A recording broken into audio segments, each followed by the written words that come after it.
Hello students. आज अपन principle of inheritance and variation का लास्ट वीडियो यहाँ पे मैं रिकॉर्ड कर रही हूँ। एंड इसके बाद विल सी कि अपन को एक सिंपल चैप्टर उठाए क्लास 12 का, सो दैट आपका थोड़ा सा एक बैलेंस जो है वो हार्ड और मीडियम चैप्टर में बना रहे। ठीक है।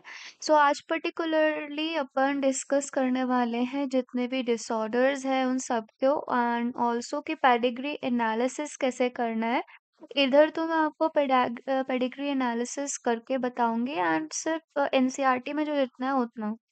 लेकिन after 1 or 2 days I'll take up some questions regarding this particular chapter, जिसमें कि पूरा का पूरा जो आपका जो principal of inheritance and variation से रिलेटेड जितने भी टॉपिक थे वो अपन पढ़ेंगे। ठीक है। एंड आई सी कि वेदर मैं ये पूरा का पूरा जेनेटिक चैप यूनिट जो है उसको एक साथ इकट्ठा ही खत्म कर दूं या फिर बीच में कोई एक एक्स्ट्रा टॉपिक लेकर आऊंगी। सो वील सी। ठीक है, या फिर अपन उसके लिए वोट कर लेंगे। Okay, so let's get start without any delay. So आज अपन को करना है the pedigree analysis and also जो भी क्रोमोसोमल डिसऑर्डर्स हैं, जो भी हमारे, उन सबको अपन ने पढ़ना है। यहाँ तक मैंने आपको बहुत क्लियरली अच्छे से समझा दिया था sex determination in honey bee तक। एंड अगर आपको यहाँ तक भी अभी कोई भी डाउट है, so you can ask me on my insta page, or you can directly comment on the comment section of the video and I'll address that out. Okay, so without any delay we'll start this particular topic. Okay, so अगर मैं genetic disorders की बात करूं, सो genetic disorders वो disorders हैं जो कि हम लोगों को बचपन से होते हैं। बचपन से इन द सेंस हमारे जो डीएनए के जो जीन्स होते हैं उनमें कभी म्यूटेशन, अच्छा हाँ, मैंने यहाँ पे म्यूटेशन जो टॉपिक है वो स्किप कर दिया है बिकॉज आई सी दैट कि वो जो पर्टिकुलर टॉपिक है वो मैं आपको डिटेल में आगे जो चैप्टर है मॉलिक्यूलर बेसिस ऑफ इनहेरिटेंस उसमें अच्छे से समझा पाऊँ, क्योंकि वहां पर तुमको अच्छे से क्लियरली लिंक कर पाओगे। यहाँ पे बहुत छोटू सा दे रखा है, फालतू का टॉपिक पड़ेगा इसलिए। ठीक है, सो आई this is directly skip on this particular topic. Okay, so genetic disorder की अगर मैं बात करूँ तो जेनेटिक डिसऑर्डर जो है वो एक पर्टिकुलर ऐसा डिसऑर्डर है जो कि हमको बचपन से इनहेरिट होता है। मतलब हमारे डीएनए में कुछ म्यूटेशंस हो जाते हैं, ठीक है, जिसकी वजह से आपके जो प्रोटीन है जो रिलीज होता है वो रिलीज नहीं हो पा, जो नॉर्मल प्रोटीन है वो रिलीज ना होकर दूसरा टाइप का प्रोटीन रिलीज हो जाता है, and that is the disorder. ठीक है। सो अब एक टर्म आता है पेडिग्री एनालिसिस। पेडिग्री एनालिसिस क्यों की जाती है? सो बेसिकली पेडिग्री एनालिसिस इसलिए की जाती है ताकि हमें फैमिली हिस्ट्री के बारे में पता चल सके। कई बार क्या होता है कि जो बीमारी जो हमें बीमारी है वो कई बार हमारे पापा को हो या मम्मी को होती है, वो उनके पापा मम्मी को होती है और उनके पापा मम्मी, मतलब ये पूरी सीरीज ऐसे चलती चली आती है। तो इससे ये पता चलता है कि एक पर्टिकुलर फैमिली में ये पर्टिकुलर जो बीमारी है सदियों से चली आ रही है एंड ये इनहेरिट होती जाएगी आगे जाके। ठीक है। सो अब इसी के बेसिस पे हम आइडेंटिफाई कर सकते हैं कि ये रिसेसिव डिसऑर्डर है या ऑटोसोमल है। दो तरीके के डिसऑर्डर्स होते हैं। It could be a autosomal disorder और it could be a sexually transmitted disorder. ठीक है। सो अगर ऑटोसोमल डिसऑर्डर हुए तो वो आपके रिलेटेड होंगे जो ऑटोसोम से रिलेटेड, ऑटोसोम जो क्रोमोसोम्स होते हैं ना उनसे related. And sex sex based जो डिसऑर्डर होंगे, मतलब आइदर मेल और द फीमेल की वजह से जो डिसऑर्डर्स होंगे उनको हम बोलेंगे कि ये उस पर्टिकुलर जेंडर से एसोसिएटेड है। ठीक है। Why it could be a X chromosome disorder और it could be a Y chromosome disorder.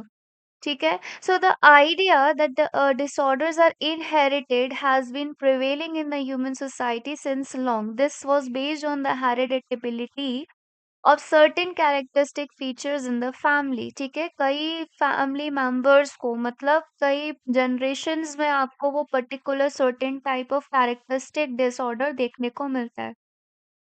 जब मेंडल के वर्क को दोबारा से रीडिस्कवर किया गया, the practising of analysis analysing the inheritance pattern of the trait in a human being begin. So after the rediscovery of the Mandel's work, the scientist was able to recognize whether these particular characteristic disorders are inherited or they are just mutated disorder. ठीक है. So basically उनका कहने का मतलब ये है कि scientist ये पता करने की कोशिश कर रहे थे, ये पूरी पेडिग्री एनालिसिस इसलिए ही बनी ताकि आप अपनी पता लगा सके कि ये इनहेरिटेंस से हुआ है, इसका इनहेरिटेंस पैटर्न कैसा है या फिर ये आपका mutated disorder. So, since it is evident that controlled crosses that can be performed in the pea plant or some other organisms are not possible in case of the human beings, study of the family history about inheritance of the particular trait provide an alternative.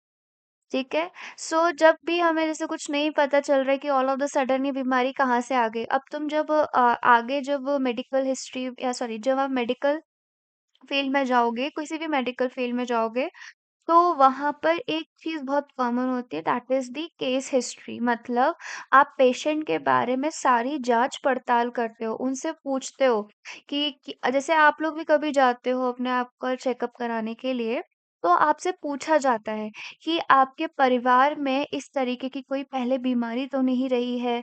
क्या आपके परिवार में किसी को diabetes, thyroid इस तरीके का कोई बीमारी तो नहीं है? So that we can rule out कि हो सकता है कि ये भी एक फैक्टर हो इस पर्टिकुलर बीमारी का जो कि उससे सिम्टम्स रिलेट कर रहे होंगे तो, है ना? इसलिए हम ये सारी चीज़ें पेडिग्री एनालिसिस में देखते हैं. Such an analysis of the traits in several of the generations of a family is called pedigree analysis. ठीक? In the pedigree analysis, the inheritance of a particular trait is represented in the family tree or the generation is not that necessary. ये just मैं read कर रही हूँ, इधर इतना कोई important नहीं है. अभी इस स्लाइड के बाद जो आएगा वो इम्पोर्टेंट है. So in human genetics pedigree studies provide a strong tool which is utilised to trace the inheritance of the specific trait abnormality और डिजीज. ओके, अगर मैं इसको स्किप करना चाहूँ तो मैं कर सकती हूँ बिकॉज इस पर्टिकुलर स्लाइड में सिर्फ इतना दे रखा है कि हमको सिर्फ पता चल सकता है कि ये पर्टिकुलर डिजीज जो है हमें इस पेरेंट से मिली है, यहाँ पर इस पर्टिकुलर जनरेशन में ये थी, फिर इधर गायब हो गई, फिर दोबारा से रीअपीयर हो गई. ठीक है. सो ये सारे जो डीएनए के इन्फॉर्मेशंस हैं, जेनेटिक इन्फॉर्मेशंस हैं, उसके बारे में इस अगर कोई डिजीज़ है, कोई डिसऑर्डर है और वो जेनेटिकली इनहेरिट है, तो उसके बारे में हमें इससे डायरेक्ट पता चल सकता है. Okay, so now I am skipping this particular slide. Okay, तो ये जो दोनों इमेजेस हैं, अपने आप में बहुत ज़्यादा इंपॉर्टेंट इमेजेस हैं. सबसे पहले हम इस इमेज पे ध्यान देंगे. तो अगर आपका सिंपल एक स्क्वायर दे रखा है, तो इसका मतलब वो एक हेल्दी मेल है, उसको किसी भी तरीके का डिसऑर्डर नहीं है. अगर एक इस तरीके का सर्कल दे रखा है बिना किसी शेड के, तो इसका मतलब वो एक हेल्दी फीमेल है, उसको किसी भी तरीके के डिसऑर्डर नहीं है. लेकिन अगर वहीं पे इस तरीके से रोम्बस या डायमंड शेप आ रहा है और वो भी फिल्ड नहीं है किसी भी कलर से, तो दैट्स मीन कि वो सेक्स अनस्पेसिफाइड है, मतलब वो मेल है, फीमेल है, हमें नहीं पता. अगर ये तीनों कलर्ड है, ठीक है, अगर ये तीनों कलर्ड है, इसका मतलब ये एक अफेक्टेड इंडिविजुअल है, इनके अंदर एक डिसऑर्डर है. सिंगल लाइन रिप्रेजेंट करती है मेल और फीमेल की मीटिंग. डबल लाइन रिप्रेजेंट करती है कंसेजीनियस मीटिंग, मतलब दो परिवार, मतलब ऐसा कि जैसे भाई बहन में शादी. ठीक है. सो कुछ हमारे रिलीजन में वहां पे दो भाई बहन में शादी होती है, तो वो वाले पर्टिकुलर उसमें. ठीक है. सो कंसेजिनियस मीटिंग. ठीक है. अगर इस तरीके का फ्लो चार्ट आ रहा है, तो इसका मतलब आप क्या बोलोगे कि इन दोनों की मीटिंग से एक फीमेल चाइल्ड का बर्थ हुआ और एक मेल चाइल्ड का बर्थ हुआ. अगर इस तरीके का फ्लो चार्ट आ रहा है, तो इसका मतलब ये है कि इन दोनों की मीटिंग से एक अफेक्टेड चाइल्ड प्रोड्यूस हुआ, अफेक्टेड मेल चाइल्ड प्रोड्यूस हुआ. It could be a girl also. ठीक है. अफेक्टेड फीमेल गर्ल भी हो सकती है. अब अगर कुछ इस तरीके का आ रहा है और इसमें 5 लिखा है, इसका मतलब हमें ये पता है कि कोई 5 अनअफेक्टेड ऑफस्प्रिंग्स है, वो फीमेल है, मेल है, हमें नहीं पता. तो ये जो सिंबल्स हैं, ये अपने आप में बहुत इंपॉर्टेंट रोल प्ले करते हैं. ओके। अब अगर मैं बात करूँ इस पर्टिकुलर चार्ट की और इस पर्टिकुलर चार्ट की, तो ये दोनों ही चार्ट अपने आप में बहुत ज़्यादा इम्पोर्टेंट है, क्योंकि जो आपका पहला वाला चार्ट है वो एक ऑटोसोमल डोमिनेंट ट्रेट का है। अब यहाँ पे जो लाइन लिखी है ना, उसमें आपको बहुत ज़्यादा फोकस करना है, क्योंकि यहाँ पे एक एग्जाम्पल दे रखा है जो पूरी एनसीईआरटी में जब आप थ्योरी रीड करोगे वहाँ नहीं मिलेगा, वो सिर्फ और सिर्फ इस पर्टिकुलर लाइन में मिलेगा। तो ऑटोसोमल डोमिनेंट ट्रेट का एक एग्जाम्पल यहाँ दे रखा है मायोटोनिक डिस्ट्रॉफी, और दूसरा यहाँ पे दे रखा है ऑटोसोमल रिसेसिव ट्रेट का एग्जाम्पल सिकल सेल अनीमिया। ठीक है। सो ये जो हमारे ऑटोसोमल डोमिनेंट ट्रेट है, या मैं सिर्फ ऑटोसोम्स की बात करूँ तो ये ऑटोसोम्स वो क्रोमोसोम्स होते हैं जो कि अदर देन सेक्स क्रोमोसोम्स है, दैट इज एक्स और वाई से नहीं होते ये डिसऑर्डर्स। ठीक है। जो सेक्स क्रोमोसोम से जो आपके डिसऑर्डर्स होते हैं वो अलग होते हैं, और ऑटोसोम्स वाले जो अदर देन जो आपके इस तरीके से लिखे जाते हैं ना 22 पेयर, ठीक है, 22 और एक्स वाई इस तरीके से जब लिखा जाता है, तो ये वाले जो क्रोमोसोम है that is the autosomal chromosome, और अगर इन क्रोमोसोम में किसी भी तरीके का डिफेक्ट आता है, so that is known as autosomal disorder.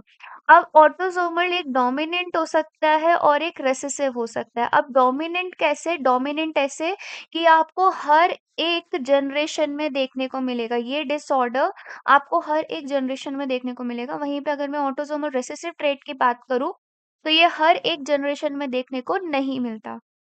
अब यूजुअली आपसे पूछा कैसे जाते हैं इन क्वेश्चंस को, तो हम वो यहाँ पे देख लेते हैं। देखो, सबसे पहले आपको इस तरीके से दे दिया जाएगा कि एक एक फीमेल अफेक्टेड अफेक्टेड पेरेंट है और एक अनअफेक्टेड पेरेंट है, उसके इस तरीके से आपको चार्ट दे दिया। अब वो ये पूछ सकते हैं कि इस पर्टिकुलर मेल चाइल्ड का आपको जीनोटाइप बताना है कि क्या होगा, या इस पर्टिकुलर फीमेल का जीनोटाइप बताना है, या फिर इस पर्टिकुलर मेल का जीनोटाइप बताना है, या फिर ये पूछ सकते हैं कि इस पर्टिकुलर फीमेल का जीनोटाइप बताना है। अब आप कैसे बताओगे, क्योंकि आपको तो ये नहीं पता whether it is a autosomal dominant और ऑटोसोमल रिसेसिव। ठीक है। तो अब आप क्या करोगे? अब हमें यहाँ पे एक चीज़ कॉमन दिख रही है कि आपके पेरेंटल जनरेशन में, आपकी फर्स्ट एक जनरेशन में, आपकी सेकंड जनरेशन में ये डिज़ीज़ कंटिन्यूअसली आपको अपीयर होती हुई दिख रही है। तो इससे एक चीज़ तो साफ हो गई कि ये हो ना हो dominant. Just a second. Okay. So ये तो साफ हो गया कि ये हो ना हो कोई डोमिनेंट डिसऑर्डर है। ठीक है। अब लगे हाथ यहाँ पर भी देखते जाओ। हमने पेरेंटल जनरेशन देखी, डिजीज अपीयर नहीं हो रही। हमने फर्स्ट जनरेशन देखी, डिजीज अपीयर है। सेकंड जनरेशन देखी, डिजीज अपीयर है, लेकिन एक जनरेशन बच गई। इसका मतलब हर जनरेशन में नहीं आ रही है ये डिजीज, तो हम क्या बोलेंगे? ये रेसेसिव है। क्या है? रेसेसिव है। ठीक है। अब ये साफ हो गया।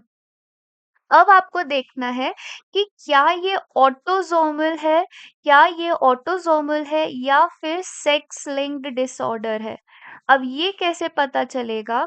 हमेशा ये याद रखना है, अगर सेक्स लिंक्ड डिसऑर्डर होगा तो वो किसी एक पर्टिकुलर सेक्स में ही देखने को मिलेगा, either it could B only in the females और इन द मेल्स।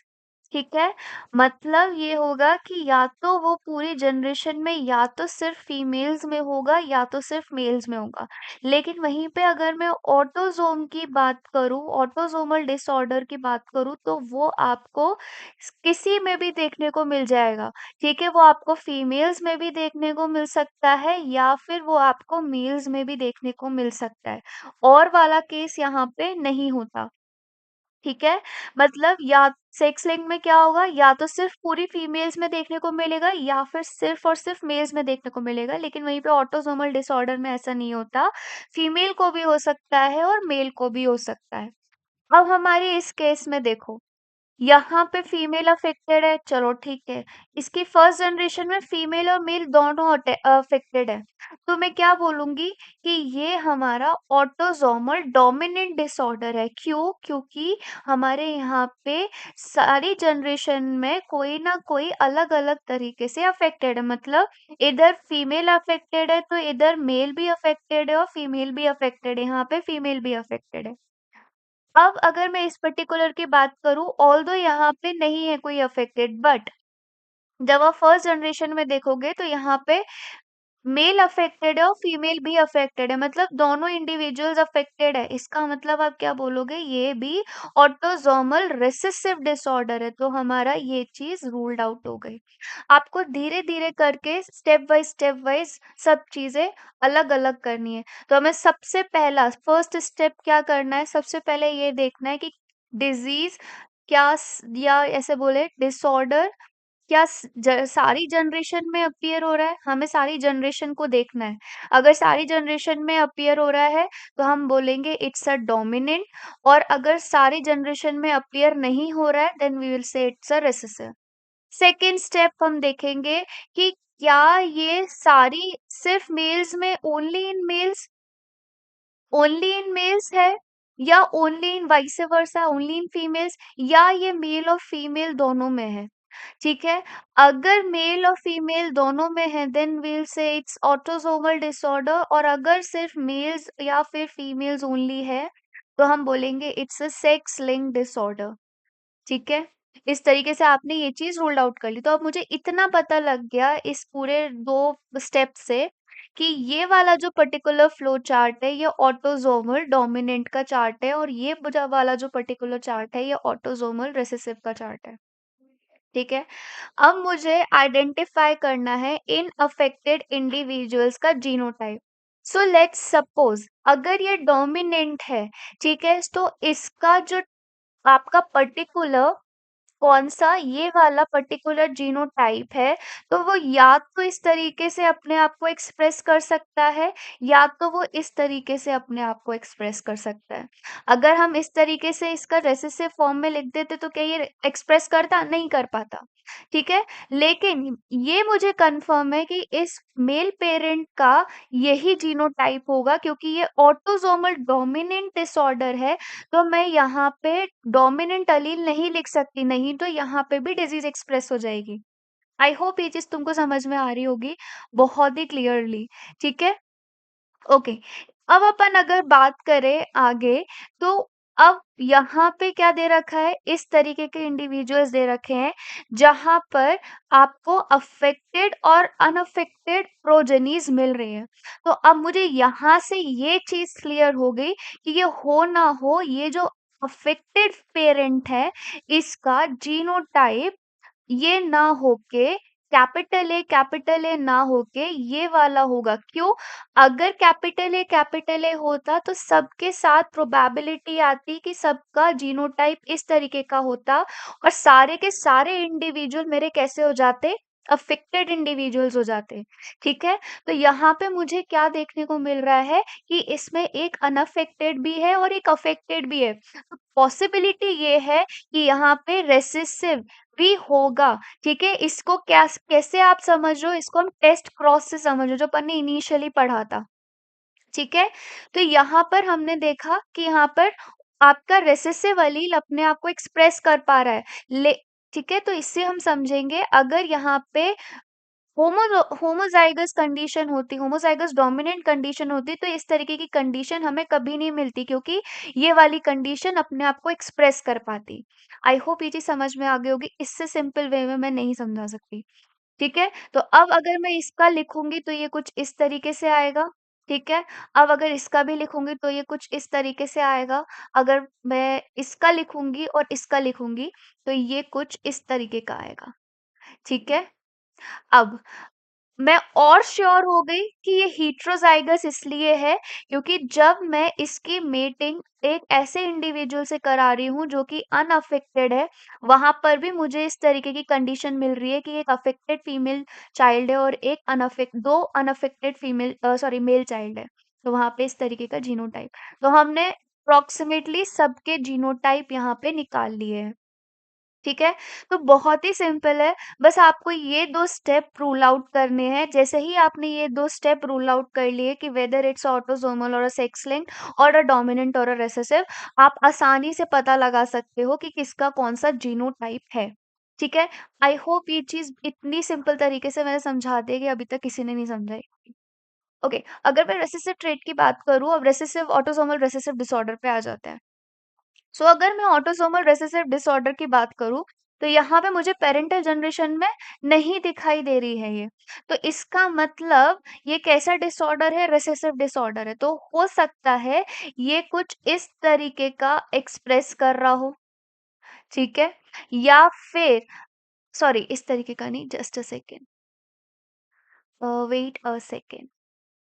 ओके, ये ऑटोसोमल रिसेसिव डिसऑर्डर है, तो ये या तो इसका इस तरीके की कंडीशन होगी, या फिर ये इस तरीके की कंडीशन होगी, या फिर ये इस तरीके की, या फिर ये इस तरीके की। वी डोंट नो कि कौन से पेरेंट को ऑटोसोमल डिसऑर्डर है, लेकिन हमें इतना पक्का पता है कि अगर इसमें से कोई एक ऑटोसोमल हुआ, दोनों मतलब अगर इनमें से कोई एक होमोजाइगस ऑटोसोमल हुआ, ठीक है?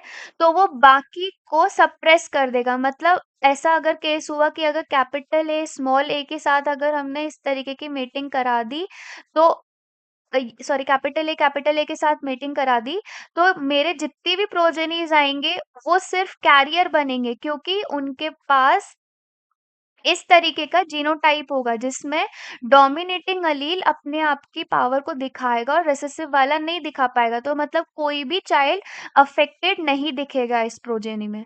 तो ये वाला कॉम्बिनेशन हम नहीं ले सकते। ठीक है? अब मुझे इतना पता है रिसेसिव है, तो हो ना हो इन दोनों का जीनोटाइप ये रहेगा। ठीक है? इन दोनों का जीनोटाइप ये रहेगा। अब एक और कंडीशन, मुझे यहाँ पे भी एक अफेक्टेड इंडिविजुअल दिख रहा है रिसेसिव में, तो मैं यहाँ पर भी इस तरीके से लिख सकती हूँ। तो अब इससे मुझे क्या पता चल रहा है कि हो ना हो ये वाला जो है ये कैसा है, ये हेटेरोजाइगस है, क्योंकि अगर ये होमोजाइगस रिसेसिव होता तो इसमें डोमिनेटिंग अलील अपने सॉरी रेसेसिव अलील अपने आप को एक्सप्रेस कर पाता और ये अफेक्टेड हो जाता, लेकिन ये अनअफेक्टेड है, इसलिए ये इस तरीके का जीनोटाइप कैरी कर रहा है। ठीक है, तो हमें इसका पता चल गया, इसका पता चल गया, इसका पता चल गया। अब हमें इसका और इसका पता लगाना है कि ये किस तरीके के आपके जीनोटाइप कैरी करते हैं। ठीक है, तो अब या तो प्रोबेबिलिटी ये है कि हमारी एक ये कंडीशन आ सकती है और एक ये कंडीशन आ सकती है, ठीक है? सो या तो ये इस तरीके से मेट करेंगे, ये वाली कंडीशन कभी भी एग्ज़िस्ट नहीं करेगी, ये चीज़ आपको ध्यान रखनी है, और ना ही ये वाली कंडीशन एग्ज़िस्ट करेगी, क्योंकि अगर ये वाली कंडीशन एग्ज़िस्ट कर रही होती तो रिसेसिव ट्रेट अपने आप को रिसेसिव अलील ही नहीं आता तो रिसेसिव डिसऑर्डर आएगा ही क्या? तो हो ना हो इसमें से कोई एक डोमिनेटिंग है, सॉरी, दोनों ही आपके कैसे हो गए रिसेसिव, क्या बोल रही हूँ मैं, सॉरी, दोनों ही कैसे हो गए आपके हेटेरोजाइगस कंडीशन में आ गए, ठीक है? क्यों? क्योंकि अगर रिसेसिव रेसेसिव लेते, होमोजाइगस रिसेसिव लेते तो एक ना एक पेरेंट अपने आप को एक्सप्रेस कर पाता, लेकिन इसमें एक भी एक्सप्रेस नहीं कर पा रहा है, और हम दोनों डोमिनेटिंग इसलिए नहीं ले रहे हैं क्योंकि दोनों ही डोमिनेटिंग हो जाएगी तो किसी भी तरीके का डिसऑर्डर अपीयर नहीं होगा, और अगर एक भी डोमिनेटिंग जीनोटाइप आता तो यहाँ पे एक भी जो चाइल्ड है वो अफेक्टेड नहीं होता। सो फॉर श्योर इनका जीनोटाइप सॉरी हेटेरोजाइगस कंडीशन में ही एग्जिस्ट कर रहा है। ठीक है, तो हमने पेरेंट का भी पता लगा लिया, एंड फॉर श्योर ये इस तरीके का, या तो इसका जीनोटाइप ये होगा या तो ये होगा, and same goes with this. ठीक है, तो ये सबसे ईज़ीएस्ट तरीका है आपको पेडिग्री एनालिसिस करने का। अब मैंने इस तरीके से आपको समझा दिया है ना, जब आप प्रैक्टिस करोगे तो फॉर श्योर आपको एक-एक चीज़ बनने लगेगी। बस ये 2 पॉइंट्स अपने दिमाग में बिठा लेना, वेदर इट्स सबसे पहले हमें अगर डिसऑर्डर देखना है तो क्या वो सारी जनरेशन में आ रहा है? अगर सारी जनरेशन में है सो इट्स अ डोमिनेंट, अगर एक जनरेशन भी स्किप हो रही है देन इट्स अ रिसेसिव। अब हमें ये देखना है क्या वो मेल्स सिर्फ़ और सिर्फ़ ए मेल्स में अपीयर हो रहा है या फिर सिर्फ़ और सिर्फ़ फीमेल्स में अपीयर हो रहा है। अगर इस तरीके की कंडीशन आ रही है देन विल से कि वो सेक्स लिंक्ड डिसऑर्डर है। और अगर मेल और फीमेल में अलग-अलग जनरेशन में कभी मेल, कभी फीमेल, कभी मेल, कभी फीमेल ऐसे अपीयर हो रहा है, then we'll say it's a autosomal disorder. ठीक है, and then we'll rule out कि आपका हमने इतना तो जैसे ही आप रूल आउट कर लेते हो कि ऑटोसोमल डोमिनेटिंग ट्रेट है तो बहुत इजीली आप आसानी से सारे जीनोटाइप्स निकाल सकते हो। जैसा कि मैंने बताया, अगर आप उसी स्टेप से चलोगे तो बहुत अच्छी तरीके से और बहुत फास्ट वे में आप सॉल्व कर सकते हो। ओके, सो अगर बात करें मेंडेलियन डिसऑर्डर्स की, सो मेंडेलियन डिसऑर्डर्स बेसिकली आपके हम ग्रुप कर देते हैं, दो जेनेटिक डिसऑर्डर्स को हम दो में डिवाइड कर देते हैं, एक मेंडेलियन डिसऑर्डर्स, एक आपके हो जाते हैं chromosomal disorders. So Mendelian disorders are mainly determined by the alteration और the mutation in the single gene. जब भी किसी एक सिंगल जीन में किसी भी तरीके का म्यूटेशन या अल्ट्रेशन होता है, उसको अपन बोलते हैं मेंडेलियन डिसऑर्डर। ठीक है, these disorders are transmitted to the offsprings on the same line as well as we have studied in the principle of inheritance. The pattern of inheritance of such Mendelian disorder can be traced in the family by the pedigree analysis. So we can trace this particular disorder. जैसे कि haemophilia हो गया, cystic fibrosis हो गया, sickle cell anaemia हो गया। Sickle cell anaemia का तो अपन ने देख ही लिया अभी, मतलब वो ऑटोसोमल रिसेसिव डिसऑर्डर है। ठीक है, कलर ब्लाइंडनेस हो गया। Colour blindness is a sex linked recessive disorder. ठीक है, फिनाइल कीटोन्यूरिया हो गया, थैलेसीमिया हो गया। ठीक है, सो ये सारे आपके मेंडेलियन डिसऑर्डर्स में आते हैं। अब ये आपके डोमिनेंट भी हो सकते हैं और रेसेसिव भी हो सकते हैं। Okay, so by pedigree analysis, one can easily understand whether the trait is in question is dominant or the recessive. अपन को जैसे कि अपन ने पता लगाया कि ये dominating था कि recessive था, इसी तरीके से अपन पता लगा सकते हैं। Similarly, the trait may also be linked to the sex chromosome, as in the case of hemophilia. Hemophilia is also a sex-linked disorder. It is evident that X-linked recessive trait shows transmission from carrier female to male progeny. Okay, so basically इस line का मतलब ये है, let's take a example of the colour blindness. ठीक है, इसी से आप कलर ब्लाइंडनेस की जो पेडिग्री एनालिसिस है वो करना सीख जाओगे। सो एक जो आपकी फीमेल कैरियर है, फीमेल कैरियर का मतलब होता है, अब चूंकि कलर ब्लाइंडनेस कैसा डिसऑर्डर है, सेक्स लिंक्ड रिसेसिव डिसऑर्डर है। सो जो फीमेल कैरियर होती है, उसका मतलब ये है कि उसके सिर्फ एक एक्स क्रोमोसोम पे वो जो जीन है उसमें म्यूटेशन है, दूसरा वाला एक्स क्रोमोसोम अच्छा खासा है। ठीक है, अब ये क्या हो गया, this is your carrier female. ये कैसी है, ये कैरियर फीमेल है। वहीं पे अगर मैं बात करूं इस पर्टिकुलर कंडीशन की, जिसमें दोनों ही क्रोमोसोम एक्स क्रोमोसोम अफेक्टेड है, so this is your affected और अ कलर ब्लाइंड फीमेल। ठीक है, और ये वाली जो हो गई वो आपकी नॉर्मल फीमेल हो गई।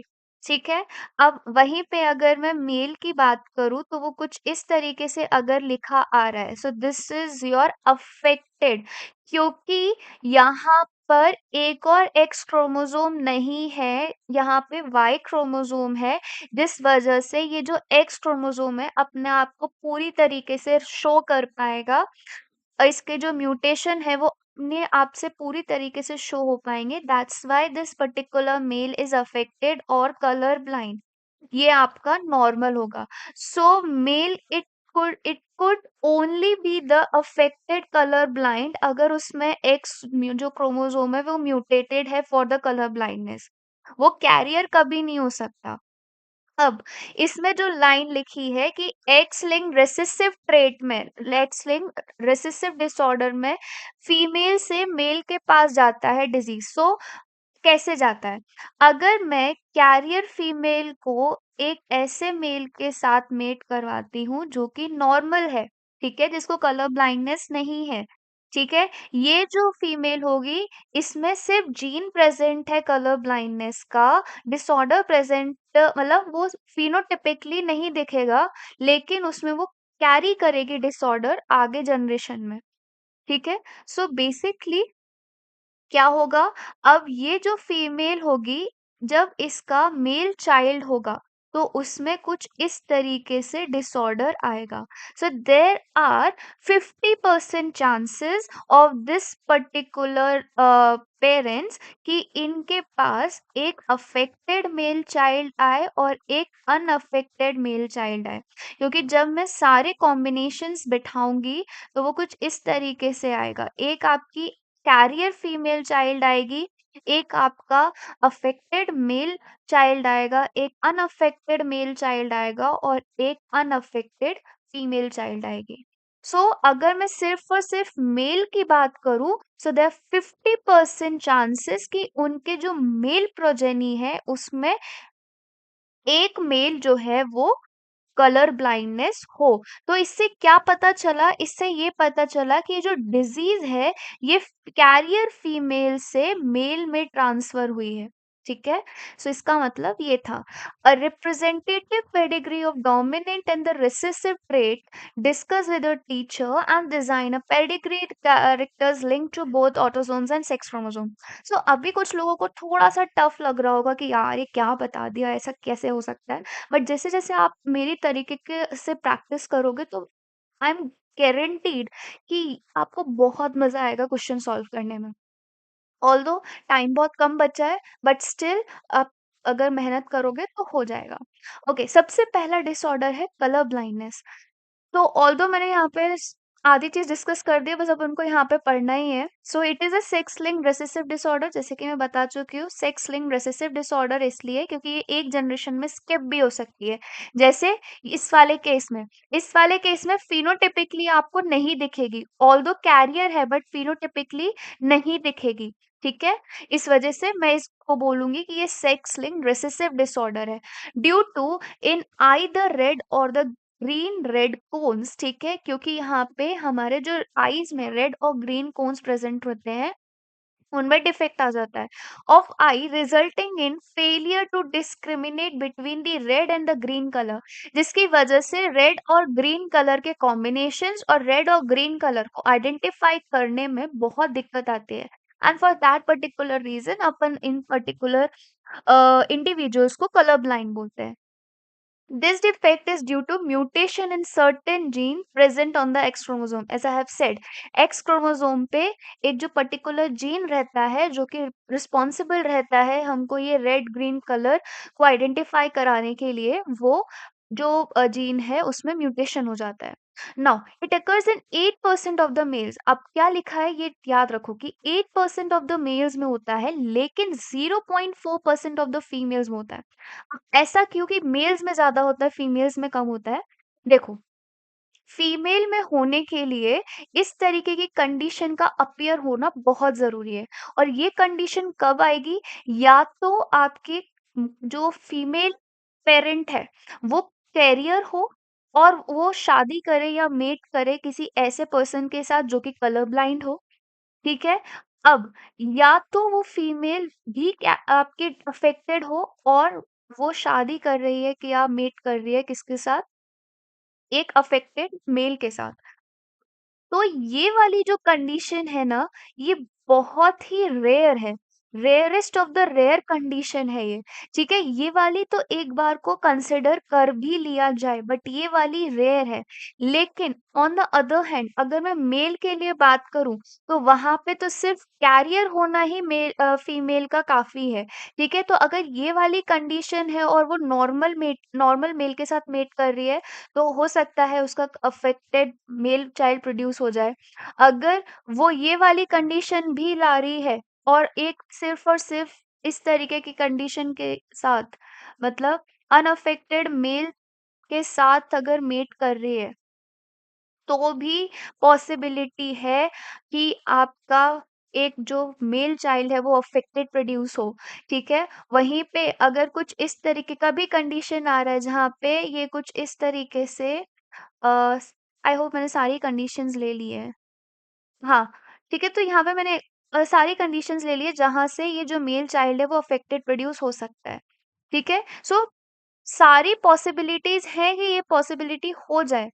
ठीक है, कभी भी इस तरीके की कंडीशन पॉसिबल नहीं होगी क्योंकि आप नहीं चाहोगे कि आप किसी ऐसे पर्सन से शादी करो जो कि कलर ब्लाइंड है और आप भी कलर ब्लाइंड हो। ठीक है?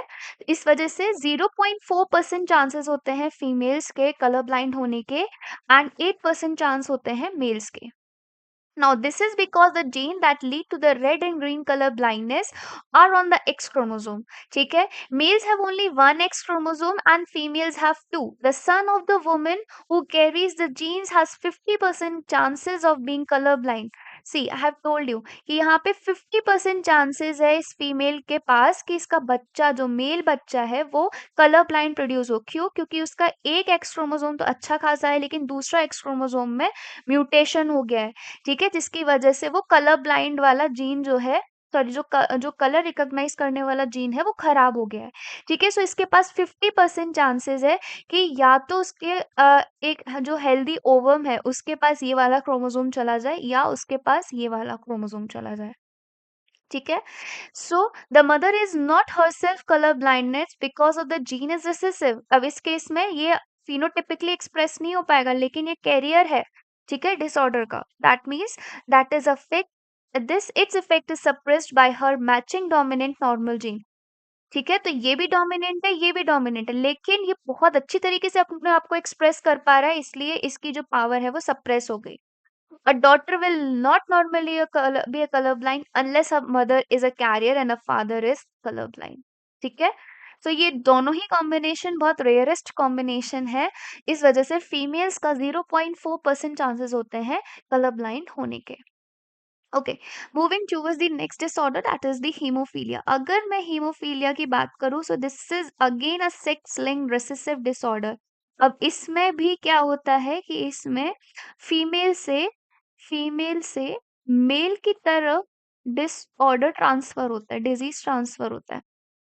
इसके लिए बहुत अच्छी कहानी या बहुत अच्छा एग्जाम्पल ये है कि जो हमारे ब्रिटिशर्स थे, जो हमारे इंग्लैंड की जो रानी थी क्वीन विक्टोरिया की, जो अगर आप फैमिली हिस्ट्री खोल के देखोगे तो वहां पे बेसिकली ये है कि जो फीमेल्स थी वो कैरियर थी हीमोफीलिया के लिए एंड जो मेल्स थे वो आपके डिजीज्ड थे इस पर्टिकुलर डिसऑर्डर से।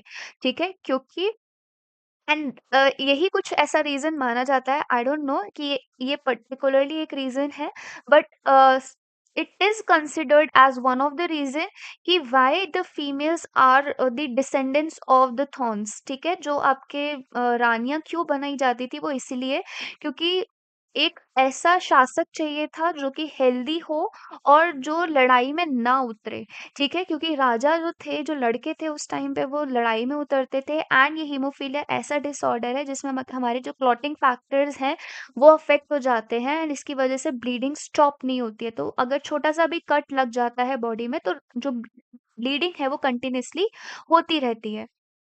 ठीक है, so the sex link recessive order है ये, अगेन वही वाली कहानी यहाँ पर होगी कि इस तरीके से आपकी जो फीमेल्स हैं हीमोफिलिक हो कैरियर है, ये वाली अगर हीमोफिलिक फीमेल होंगी और ये वाला अगर इस तरीके से है तो ये आपकी हीमोफिलिक मेल है। ठीक है, now which shows its transmission from an infected carrier female to some of the male progeny has been widely studied. In this disease, a single protein that is a part of a cascade of protein, cascade of proteins का मतलब ये है कि जब आप जो हमारे खून रोकने वाली जो प्रोसेस होती है, ठीक है? जब उसको पढ़ोगे तो उसमें बहुत सारी सीरीज़ है, बहुत सारे स्टेप्स हैं, एक के बाद एक, ठीक है? तो उसको बोलते हैं कैस्केड, नंबर ऑफ प्रोटीन्स, बहुत सारे प्रोटीन्स रिलीज़ होते हैं, ठीक है? क्लॉट बनाने के लिए, involved in the clotting of the blood is affected. Due to this, अब ये जो प्रोटीन्स हैं इन ये जो पर्टिकुलर जो कि क्लॉट बनाने के लिए रिस्पॉन्सिबल रहता है उसमें दिक्कत आ जाती है जिसकी वजह से ब्लड क्लॉट नहीं हो पाता। ठीक है, और ये भी आपका जेनेटिक इशू ही है जिसकी वजह से नॉन स्टॉप ब्लीडिंग होती है। द हीट्रोजाइगस फीमेल कैरियर, मतलब ये वाला हीट्रोजाइगस क्यों, क्योंकि इसमें एक हीमोफिलिक ये ऐसे बोल सकते हैं कि एक एक्स क्रोमोसोम पे वो जो जीनोटाइप है जो जीन है उसमें म्यूटेशन हो चुका है।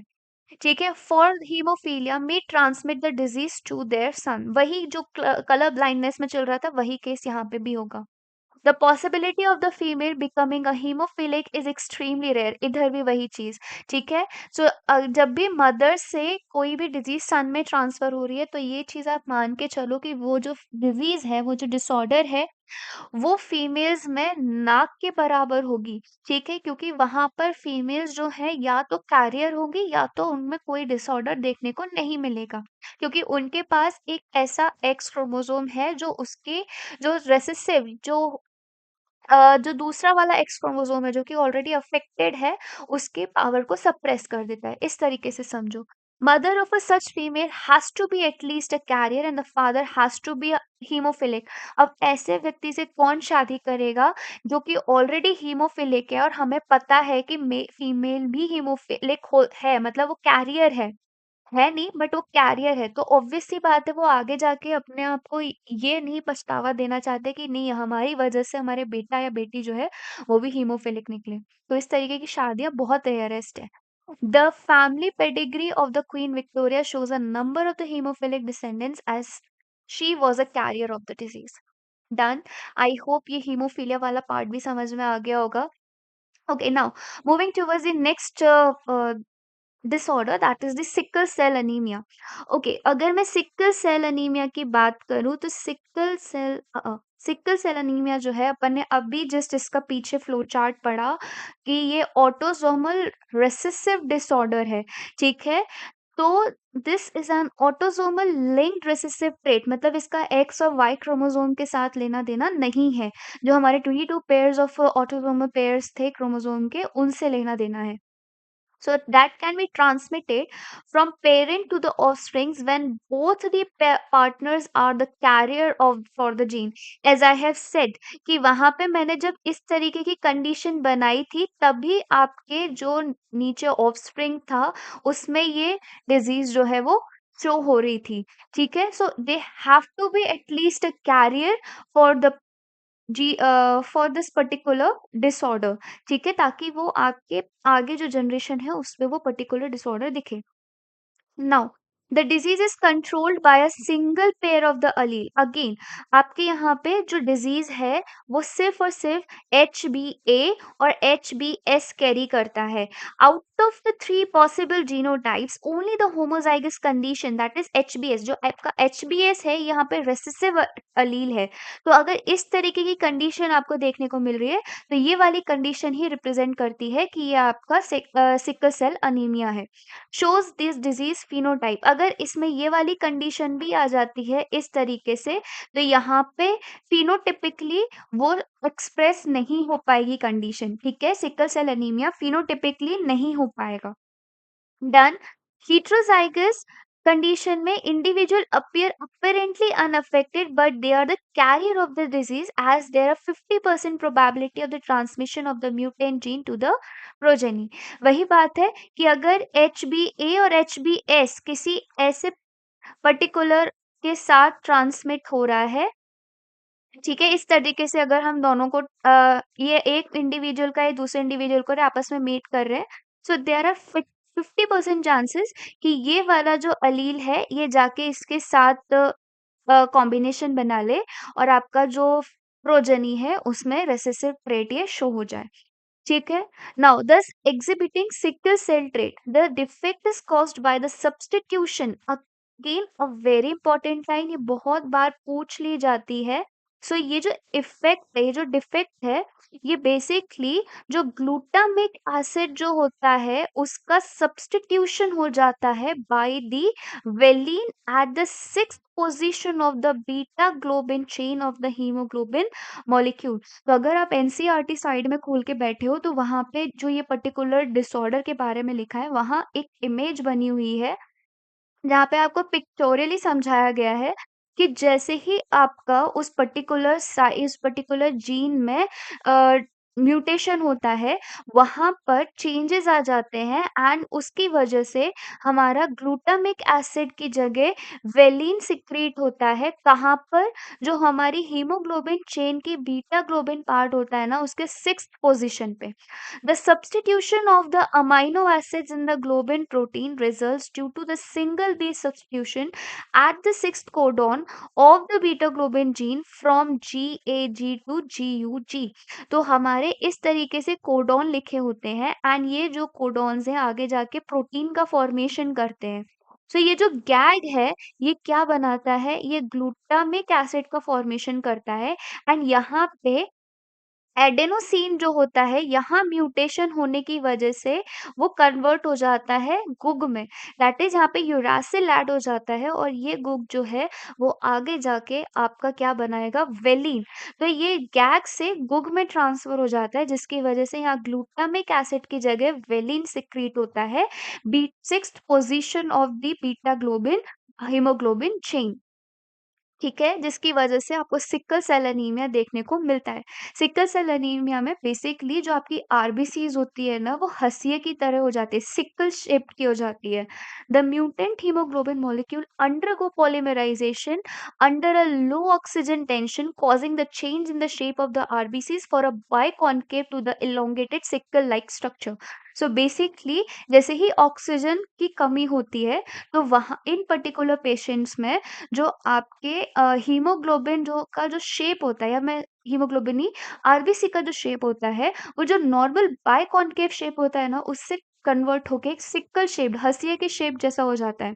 एंड आपको जान के बहुत आश्चर्य होगा कि ये जो सिकल सेल एनीमिया में जो आरबीसीज होती है ना, नॉर्मल जो आरबीसीज होती हैं, उनका जो शेप होता है ना, वो फेवरेबल होता है मॉस्किटो के पैरासाइट को ग्रो करने, सॉरी मॉस्किटो के मलेरिया के पैरासाइट को ग्रो करने के लिए। लेकिन जब वो सिकल शेप्ड हो जाता है ना, तो स्पोरोज़ोइट्स जो हैं उस पे ग्रो नहीं कर पाते हैं, ठीक है? सो ये जो पर्टिकुलर डिसऑर्डर है, इसका एक एडवांटेज है कि उस पर्टिकुलर पेशेंट को मलेरिया नहीं होगा कभी भी, ठीक? Now moving towards the next disorder, that is the phenylketonuria. ये एक इनबॉर्न एरर मेटाबॉलिज्म का डिसऑर्डर है, मतलब यहाँ पे मेटाबॉलिज्म में बचपन से ही दिक्कत होगी, ठीक है? ये एक ऑटोसोमल रिसेसिव ट्रेट है। ओके, अगर मैं यहाँ पे जितने भी डिसऑर्डर, मेंडेलियन डिसऑर्डर की बात कर रही हूँ, सिर्फ एक को छोड़ के बाकी सारे के सारे आपके कैसे हैं? रिसेसिव ट्रेट के हैं, ठीक है? Now, this affected individual lack an enzyme that convert amino acid phenylalanine to the tyrosine। तो ये बहुत इंपॉर्टेंट है कि बेसिकली क्या होता है फिनाइलकेटोन्यूरिया में, एक जो एंजाइम होता है जो अमाइनो एसिड फेनाइल एलेनिन को टायरोसिन में कन्वर्ट कर देता है, वो यहाँ पे प्रोड्यूस नहीं हो पाता है, ठीक है? जिसकी वजह से फेनाइल एलेनिन जो है वो हमारे फिनाइल पायरुविक एसिड में ही कन्वर्ट होके रह जाता है और उसके डेरिवेटिव्स में कन्वर्ट होके रह जाता है और हमारे ब्रेन और किडनीज में ये एक्यूमुलेट होने लगता है, जिसकी वजह से मेंटल रिटार्डेशन देखने को मिलती है एंड ये एक ब्लैक कलर का यूरिन भी प्रोड्यूस करता है, ठीक है? सो ये किडनी के द्वारा भी पुअर एब्जॉर्ब किया जाता है। Done. So this is all about your phenylketonuria. So this is a autosomal recessive trait. इसको अपन वैसे ही पेडिग्री से एनालिसिस करेंगे जैसे कि हम सिकल सेल एनीमिया को एनालाइज कर रहे थे। Now moving towards the next Mendelian disorder, and it is the last Mendelian disorder, that is the thalassemia। Thalassaemia भी एक आपका ब्लड रिलेटेड डिसऑर्डर है। ये भी आपका autosomal linked recessive blood disorder है, ठीक है? ये बेसिकली जब आपके दोनों पेरेंट हेटेरोज़ाइगस हैं, तब ये ट्रांसफ़र होने के चांसेस बहुत ज़्यादा हाई हो जाते हैं। So these are transmitted from the parents to the offsprings when both the partners are unaffected carrier for the gene। That is the heterozygous condition में सेम वही कंडीशन जो सिकल सेल एनीमिया में अपन ने अभी pedigree analysis करते वक्त देखी थी। The defect could be due to either mutation और deletion which ultimately results in reduced rate of the synthesis of one globin chain, that is alpha and the beta chain that makes up the hemoglobin। so basically ये क्यों होता है? या तो mutation हो जाए या तो डिलीशन हो जाए उस पर्टिकुलर चेन उस पर्टिकुलर ऐसे बोल सकते हैं कि जीनोटाइप का, ठीक है? यानी कि ये इस तरीके का अगर हमारा कंडीशन है, तो जैसे कि अगर डिलीशन हो रहा है, ठीक है? तो ये वाला जो पर्टिकुलर आपका है, ये डिलीट होके इस तरीके की कंडीशन प्रोड्यूस कर दे, ठीक? अगर म्यूटेशन है तो या तो एक्स्ट्रा कोई एक ए ऐड कर दे, ऐसा, ठीक है? So this cause the formation of the abnormal haemoglobin. इसकी वजह से क्या होगा? एब्नॉर्मल हीमोग्लोबिन प्रोड्यूस होगा, रिजल्टिंग इनटू अ अनीमिया, जिसकी वजह से अनीमिया होगा, जो कि एक पर्टिकुलर कैरेक्टरिस्टिक है इस डिजीज़ का। Now thalassaemia can be classified according to which chain of the haemoglobin molecule is affected. अब 2 तरीके के थैलेसीमिया होते हैं, या तो वो अल्फा थैलेसीमिया होगा या तो वो बीटा थैलेसीमिया होगा। अगर अल्फा थैलेसीमिया है तो इसका मतलब अल्फा चेन में जो जीन है वो अफेक्टेड है। अगर बीटा में है तो बीटा थैलेसीमिया होगा। So in alpha thalassemia production of the alpha globin chain is affected while in beta thalassemia production of beta globin chain is affected. So alpha thalassemia is controlled by two closely linked gene, that is HBA1 and HBA2 on chromosome 16। आपको ये चीज याद रखनी है, ये point जो important है कि जो क्रोमोसोम नंबर 16 है उसमें HBA1 नाम का जीन है और एक HBA2 नाम का जीन है जो कि अल्फा थैलेसीमिया को कंट्रोल करता है of each parent, and it is observed due to the mutation or the deletion of one or more of the four gene। ठीक है, अगर इनमें से कोई भी एक जीन का डिलीशन या म्यूटेशन हो जाता है, उसकी वजह से हमको थैलेसेमिक पेशेंट देखने को मिलता है। Now the more gene get affected the less alpha globin molecule. अब इनमें से जैसे जैसे जितने ज्यादा जीन अफेक्ट होगा उतना ज्यादा आपका अल्फा ग्लोबिन की चेन कम बनेगी एंड उसकी वजह से अल्फा थैलेसीमिया प्रोड्यूस होगा। Same goes with your beta thalassaemia, बस यहाँ पे सिंगल जीन कंट्रोल कर रहा है अल्फा बीटा थैलेसीमिया में, दैट इज दी HBB, और वो कहाँ प्रेजेंट है? क्रोमोसोम 11 पे। बहुत इंपॉर्टेंट पॉइंट है, यही जो डिफरेंस है अल्फा और बीटा थैलेसीमिया में वो यहाँ लाई करता है। Of each parent and occur due to the mutation of one or the both the genes। Now thalassemia differ, again a important line पूछी गई है। सो थैलेसीमिया और सिकल सेल एनीमिया में क्या अंतर है? तो आप अगर थैलेसीमिया में देखोगे तो यहाँ पे क्वांटिटी की कमी है, मतलब यहाँ पे जो ग्लोबिन चेन है वो यहाँ पे कम बन रही है, जिसकी वजह से थैलेसीमिया प्रोड्यूस हो रहा है। वहीं पे अगर मैं सिकल सेल एनीमिया की बात करूँ तो वहाँ पे जो क्वालिटी है आरबीसी की, मतलब वहाँ पे जो आरबीसी का शेप का क्वालिटी है वो चेंज हो जा रही है, वो अफेक्ट हो रही है। तो थैलेसीमिया है वो एक क्वांटिटेटिव डिसऑर्डर है, वहीं पे अगर मैं बात करूँ सिकल सेल एनीमिया की तो वो एक क्वालिटेटिव डिसऑर्डर है, ठीक है? So, quantitative problem of a synthesizing too few globin molecule, while the later is a qualitative problem of a synthesizing an incorrectly functioning globin। Done. I hope इतनी चीज समझ में आ गई होगी। नाउ क्रोमोसोमल डिसऑर्डर, अगर मैं क्रोमोसोमल डिसऑर्डर की बात करूं तो कोई भी एक क्रोमोसोम के एब्सेंस या एक्स्ट्रा होने की वजह से हम उस पर्टिकुलर पेशेंट में फिनोटाइपिकली चेंजेस देखने को मिलते हैं, ठीक है? सो उसको हम बोलेंगे क्रोमोसोमल डिसऑर्डर। अब ये जो क्रोमोसोमल डिसऑर्डर है ये ऑटोसोम की वजह से भी हो सकता है और सेक्स लिंक्ड की वजह से भी हो सकता है। So the chromosomal disorder on the other hand are caused by the absence और द एक्सेस और एबनॉर्मल अरेंजमेंट ऑफ वन और more chromosome, failure of the segregation of the chromatid. अब क्या होता है जब आपके क्रोमोसोम सेपरेट होते हैं एनाफेज में, तो उस टाइम पे अगर एक जो पर्टिकुलर कंडीशन है, ठीक है, इस तरीके से जो एक पर्टिकुलर कंडीशन है जहाँ पे आपको इस ये सेपरेट होना है, वहां पे अगर वो सेपरेट नहीं हुआ और ये पूरा का पूरा क्रोमोसोम उठ के दूसरे सेल में चला गया, तो क्या होगा? आपका ये जो पर्टिकुलर चीज़ है वो इफ़ेक्ट हो जाएगी, मतलब वो जो पर्टिकुलर इंडिविजुअल है, वो जो पर्टिकुलर गैमीट है, अब अगर जाके स्पर्म के साथ या जो वो स्पर्म है वो ओवम के साथ फ्यूज़ करेगा, ठीक है? वो बेसिकली क्या होगा आपका आगे जाके एक अफेक्टेड चाइल्ड प्रोड्यूस करेगा। So for example down syndrome results in the gain of extra copy of chromosome 21। Similarly Turner syndrome result due to the loss of an extra chromosome in human female. Now failure of the cytokinesis after the telophase stage of cell division results in an increase in a whole set of chromosome in an organism. This phenomena is known as polyploidy. तो अगर जब extra chromosome आप add कर रहे हो तो उसको हम बोलते हैं क्या, polyploidy, and this condition is often seen in plants. Now, the total number of chromosome in a normal human cell कितने होते हैं? 46. Now, out of these 22 pairs are autosomes and one pair of the chromosomes are sex chromosomes. ठीक है, इतनी चीज सब पता है. Now, sometimes, though rarely, either additional copy of a chromosome may be included in an individual or an individual may lack one of any one pair of the chromosome. या तो एक extra pair present होगा या तो एक pair absent होगा.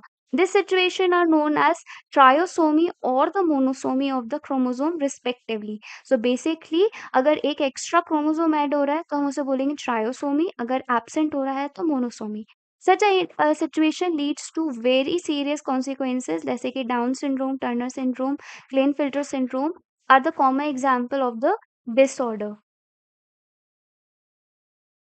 So now let's start with the chromosomal disorder. ठीक है, अगर मैं क्रोमोसोमल डिसऑर्डर की बात करूँ तो हमारे पास यहाँ पे मेनली 3 डिसऑर्डर्स दिए गए हैं, Down syndrome, Klinefelter syndrome and Turner syndrome. तो अगर मैं डाउन सिंड्रोम की बात करती हूँ तो डाउन सिंड्रोम में बस इतना सा ध्यान रखना है आपको कि यहाँ पे जो 21 नंबर ऑफ क्रोमोसोम है वो जो है उसकी एक्स्ट्रा कॉपी यहाँ पे प्रेजेंट होती है। इसका मतलब यहाँ पे ट्राइसोमी देखने को मिलती है, पॉलीप्लॉइडी देखने को मिलती है। So the cause of this genetic disorder is the presence of additional copy of the chromosome number 21, that is the trisomy of the 21. This disorder was first described by the Langdon Down in 1866. ठीक है, तो Langdon Down के नाम पर ही इसका नाम रखा गया है डाउन सिंड्रोम, क्योंकि इन्होंने डिस्कवर किया था। The affected individual is short, statured, with small round head, furrowed tongue, and partially open mouth. Palm is broad with a characteristic palm crease. Physical, psychomotors and the mental development is retarded. तो ये इस तरीके का जो बच्चा होगा वो आपको इस तरीके का दिखेगा कि उसकी बहुत शॉर्ट हाइटेड होगी। ठीक है, वो शॉर्ट हाइटेड होगा, उसका जो चेहरा होगा, जो शक्ल होगी वो राउंड हेड होगा। ठीक है, जो सर होगा वो राउंड होगा, टंग में फर्केशन देखने को मिलेगी। ठीक है, उसका जो मुंह होगा वो आधा खुला हुआ होगा। ठीक है, एंड जो पाम होगा ना वो कैसा होगा, ब्रॉड होगा। ठीक है, विथ उसमें एक पाम की क्रीज प्रेजेंट होगी, कैरेक्टरिस्टिक पाम की, जो पाम में जो क्रीज होता है ना वो प्रेजेंट रहेगी। एंड ये साइकोमोटरी और मेंटली ये जो इसका स्टेबल होगा वो रिटार्डेड रहेगा। ठीक है, अगर मैं वहीं पे बात करूं क्लिनफिल्टर सिंड्रोम की, तो यहाँ पे एक एक्स्ट्रा एक्स क्रोमोसोम आ जाता है जिसकी वजह से यहाँ पर ये जो पर्टिकुलर फिनोटाइप है उसमें देखने को मिलता है, चेंजेस देखने को मिलते हैं। सो यहाँ पे जो सिंड्रोम रहता है, जो हमारा ह्यूमन का नॉर्मल ह्यूमन जो क्रोमोसोम रहता है वो कितने रहते हैं, 46, लेकिन इसमें एडिशनल एक एक्स्ट्रा क्रोमोसोम होने की वजह से 47 क्रोमोसोम नंबर हो जाते हैं। So the genetic disorder is also cause due to the presence of additional copy of the X chromosome. Here also the polyploidy occur into the karyotype of 47 XXY। Originally अगर देखा जाए तो ये जो particular individual है ये actual में बनना तो मेल था, बट एक्चुअल इसकी जो एक्स जो क्रोमोसोम था, तो क्या होता है जब ये जब अगर मैं इस पर्टिकुलर डिजीज की बात करूं तो यहाँ पे क्या होता है, जो एग होता है ना उसके अंदर एक्स एक्स क्रोमोसोम प्रेजेंट रहता है। मतलब यहाँ पे ये दो अलग एक्स क्रोमोसोम नहीं होते हैं। ठीक है, एक होता है ना पोलर बॉडी होती है और एक ये बड़ा सा एक ओवम होता है। सो जो पोलर बॉडी होती है उसमें कोई सा भी एक्स क्रोमोसोम नहीं जाता, दोनों ही सेक्स क्रोमोसोम जो है वो ओवम में ही चले जाते हैं। एंड जब यहाँ पर आके स्पर्म को फर्टिलाइज करता है तो वो इस तरीके का इंडिविजुअल प्रोड्यूस करता है। And for this particular reason इसके पास मस्कुलाइन डेवलपमेंट हो जाता है। हाउएवर इसमें फेमिनिन डेवलपमेंट भी देखने को मिलती है, जैसे कि ब्रेस्ट का डेवलपमेंट, गायनेकोमेस्टेशिया जिसे अपन बोलते हैं, इज ऑल्सो एक्सप्रेस, जो कि आप फिगर में देख सकते हो, एनसीईआरटी में गिवन है। ये जो इंडिविजुअल होते हैं स्टेराइल होते हैं, मतलब ये बेबी प्रोड्यूस नहीं कर सकते। ठीक है, वहीं पे अगर मैं टर्नर सिंड्रोम की बात करूँ तो टर्नर सिंड्रोम में एक एक्स एब्सेंट होता है। क्लिनफिल्टर सिंड्रोम में क्या हुआ, एक एक्स ऐड हुआ। टर्नर सिंड्रोम में क्या हुआ, एक एक्स एब्सेंट हुआ। मतलब ये ऑल्दो फीमेल ही अपीयर होगी, ये फीमेल ही रहेगी, लेकिन ये इनफर्टाइल फीमेल रहेगी और इसके पास 46 की बजाय सिर्फ और सिर्फ 45 क्रोमोसोम रहेंगे, क्योंकि यहाँ पर एक एक्स क्रोमोसोम एब्सेंट रहेगा। The such disorder is caused due to the absence of one of the X chromosome, that is 45 with XO। ठीक है, such a female are sterile. यहाँ पे भी और जो इंडिविजुअल फीमेल है वो कैसी है, स्टेराइल है। उसकी ओवरीज कैसी है, रूडिमेंट्री है। Besides other features including lack of other secondary sexual characters. ठीक है, सो उसमें जो दूसरे सेक्सुअल कैरेक्टर्स है वो भी एब्सेंट होंगे।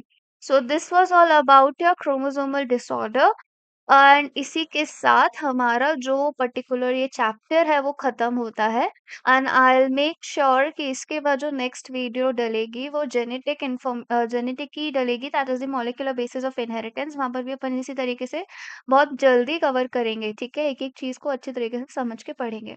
सो अगर ये वीडियो आपको अच्छा लगा हो एंड अगर समझ में आया तो प्लीज लाइक कीजिएगा एंड सब्सक्राइब कीजिएगा चैनल को। Thank you so much.